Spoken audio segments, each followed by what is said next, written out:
Hello everyone, good morning. Welcome back to my channel. कैसे हैं आप सब? आई होप आप सभी अच्छे होंगे और मैं भी अच्छी हूँ। तो मॉर्निंग का टाइम है और इस वक्त अभी 6:30 बजे हुए हैं और आज मंडे का दिन है तो बच्चों का स्कूल है। तो यहाँ पे मैं उनके लिए नाश्ता बना रही हूँ और सब्ज़ी मेरी बन गई है, साथ में मैं बना रही हूँ पराठे। और इस वक्त बच्चे भी रेडी हो गए हैं और रेडी होने के बाद वो ऐसे ही मेरे पास आके खड़े हो जाते हैं, बातें करते रहते हैं, अपनी कुछ कुछ स्कूल की बातें बताते रहते हैं। तो यहाँ पर बच्चे रेडी हो गए हैं और मैं उनको अभी दे दूँगी पराठे सेक करके, तब तक वो अपना नाश्ता वगैरह कर लेंगे। और अभी पराठे मैं बच्चों के लिए बस सेक रही हूँ, हस्बैंड के लिए बाद में सेकूँगी गर्मा गर्म, जब उनका ऑफिस जाने का टाइम होगा तब। तो देखिए यहाँ पे बच्चे ना अपना टिफ़िन बॉटल पैक करने का अभी इनका तैयारी चल रही है। तो टिफ़िन तो अभी मैं बनाई नहीं हूँ, बस थोड़ी टाइम लगेगा, 2-3 मिनट और जब तक कि अपना बॉटल वगैरह रख लेंगे। और आधा बॉटल में पानी भर के रात में ही फ्रिज में रख लेते हैं और सुबह ना उसको फिर आधा फ़िल्टर का पानी मिला करके और फिर ले जाते हैं। तो इस समय धूप बहुत तेज़ कर रहा है ना, इस वजह से इस तरीके से मिला करके ले जा रहे हैं, नहीं तो ठंडा पानी ना बहुत नुकसान करेगा। तो इस तरह से कुछ तैयारियां रात में कर लेते हैं बच्चे और अपना सुबह कुछ कर लेते हैं।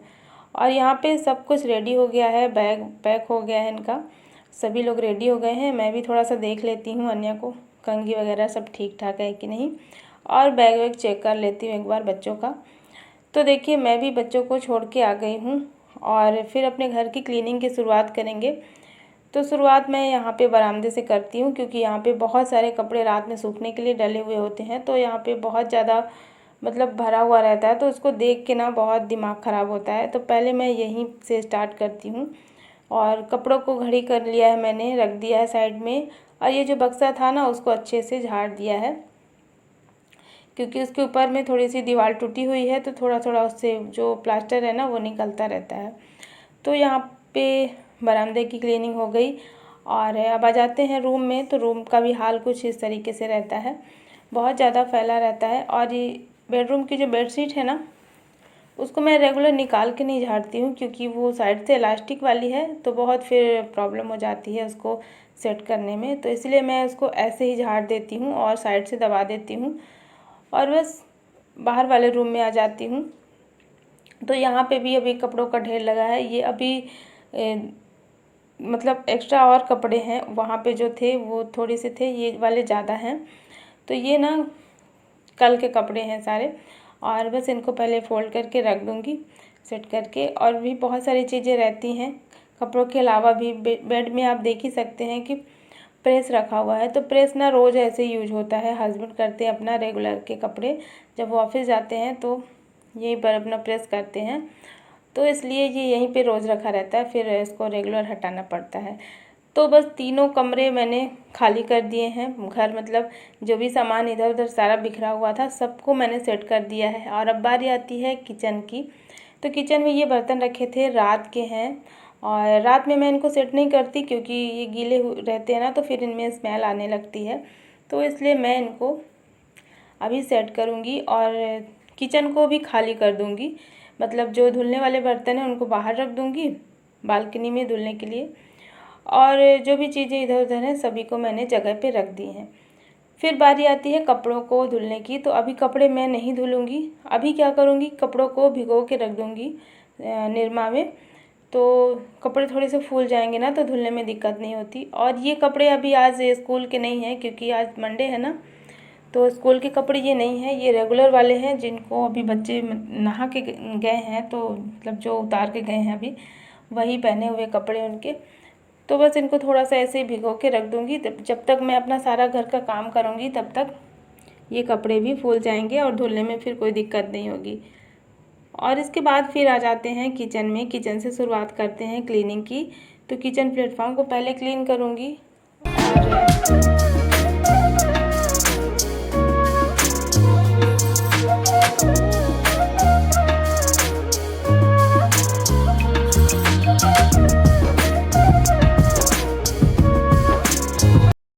तो किचन क्लीन हो गया है और इसके बाद ना अभी झाड़ू लगा लेते हैं।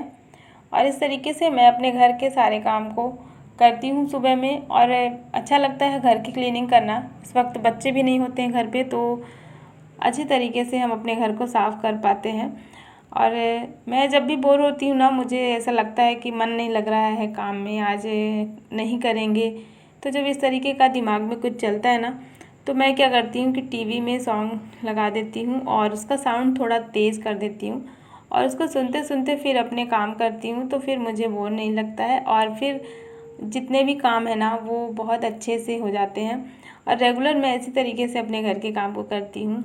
और छोटी छोटी चीज़ें हैं जिनको फॉलो करके आप अपने घर को हमेशा साफ़ सुथरा रख सकते हैं।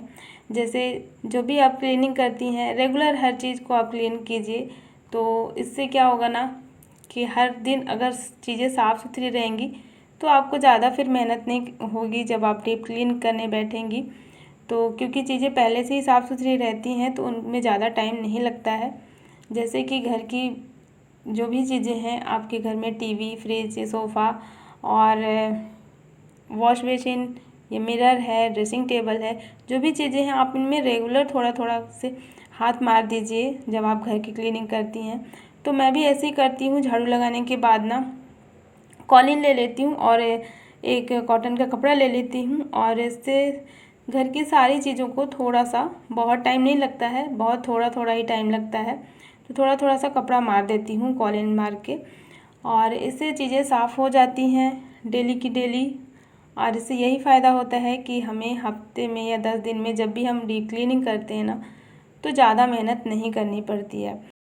और इस तरीके से घर हमेशा साफ़ सुथरा रहता है, शीशे की तरह चमकता रहता है और हमें पता भी नहीं चलता। लेकिन रेगुलर हम थोड़ा थोड़ा सा इस तरीके से घर की सफाई करते हैं तो घर हमेशा ही क्लीन रहता है। तो ये छोटी छोटी हैबिट्स हैं जो हमें रेगुलर अपनानी चाहिए, तो ज़्यादा मेहनत भी नहीं लगेगी, ज़्यादा समय भी नहीं लगेगा। और इस तरीके से मैं भी अपने घर की क्लीनिंग करती हूँ और जो मेरा अपना एक्सपीरियंस है वो मैं आप सभी के साथ शेयर करती हूँ। तो देखिए, घर की जो भी चीज़ें थी सभी में मैंने कॉलिन से साफ़ कर लिया है। और ड्रेसिंग टेबल रेगुलर गंदा होता ही रहता है और ये बेड के ऊपर का जो डिज़ाइन है यहाँ भी गंदा हो जाता है। और ये बेड के साइड में भी थोड़ा सा हाथ मार देंगे, कपड़ा मार देंगे इस पर भी, क्योंकि इसका जो डिज़ाइन है उसमें धूल जम जाती है, धूल मिट्टी, पता भी नहीं चलता है, जब गौर से देखो तो समझ में आता है। तो इस तरीके से मैं अपने बेड को भी अच्छे से क्लीन कर लूँगी। और अब बारी आती है ये जो सामने गोदरेज अलमारी रखी हुई है, तो इस पर भी थोड़ा सा कॉलिन से ही कपड़ा मार देंगे। तो इस तरीके से इन चीज़ों में ज़्यादा समय नहीं लगता है और बस यही है कि हमें ध्यान देना होता है हर चीज़ का कि हमें कौन कौन सी चीज़ें साफ़ करनी है, क्या क्या करना है। तो मैं तो मेरे सामने जो भी चीज़ें आती हैं ना, मैं सभी को साफ़ कर देती हूँ और इस तरीके से रेगुलर ही मैं अपने घर को साफ़ करती हूँ। तो बहुत बढ़िया से घर साफ़ हो जाता है और हमेशा चमकता रहता है, हमेशा क्लीन दिखता है। और इसके बाद ये जो डस्टिंग का काम है ख़त्म हो गया है और मैं आ जाती हूँ पोछा मारने के लिए। तो पोछा मारने के लिए ना मैंने बाल्टी में थोड़ा सा फ़िनाइल डाल दिया था और थोड़ा सा निरमा डाल दिया था, निरमा या सर्फ एक्सल जो भी हो। तो बहुत थोड़ा सा 1/4 चम्मच अगर पानी में मिला लेंगे ना, तो फ़र्श में जो भी चिकनाई रहती है, जैसे कि घर पे पता चलता है जब हम पोछा मारते हैं तो हल्का हल्का सा ऑयल ऑयल सा लगता है, ऐसा लगता है जैसे ऑयल लग गया हो फर्श में। तो इस तरीके से निरमा डालने से वो साफ़ हो जाता है। तो हफ्ते 10 दिन में इस तरीके से आप थोड़ा सा सर्फ एक्सल या फिर निरमा डाल सकते हैं पोछा वाले पानी में। और देखिए, घर साफ़ करने के बाद मैं भी आ जाती हूँ नहाने के बाद। कपड़े वगैरह धुल लिए हैं मैंने और अब इनको डाल देते हैं बाहर सूखने के लिए। तो आज ना बहुत तेज़ धूप निकली हुई है, लेकिन मौसम का कोई भरोसा नहीं रहता कब बदल जाए। और इस टाइम पे ऐसे ही हो रहा है, सुबह बहुत तेज़ धूप निकलती है और फिर दोपहर में पता चला थोड़ा सा बारिश इतनी तेज़ से होगी ना कि सारे कपड़े गीले हो जाते हैं। तो वही मैं अभी इनको ऐसे ही फैला दूँगी। छत पे भी जगह रहती है और क्योंकि छत पे अच्छे से धूप लगती है तो वहाँ पे जल्दी सूख जाते हैं कपड़े, लेकिन मैं नहीं लेकर के जाती क्योंकि दोपहर में अगर सो गई ना तो फिर सारे कपड़े गीले हो जाएंगे। दौड़ते दौड़ते जब तक जाएंगे तब तक सारे कपड़े भीग चुके होते हैं। तो इसलिए मैं सभी को बालकनी में यहीं पे फैला देती हूँ और जब भी फिर ये नहीं सूखेंगे तो फिर अंदर डाल दूँगी। इसके बाद आ जाती हूँ, ये नाशपाती कट कर रही हूँ मैं और अभी बैठ कर के आराम से थोड़ा सा मैं रेस्ट करूँगी, खाऊँगी इसको और अपना जो भी काम है एडिटिंग का या फिर फ़ोन चलाना, जो भी करना होगा।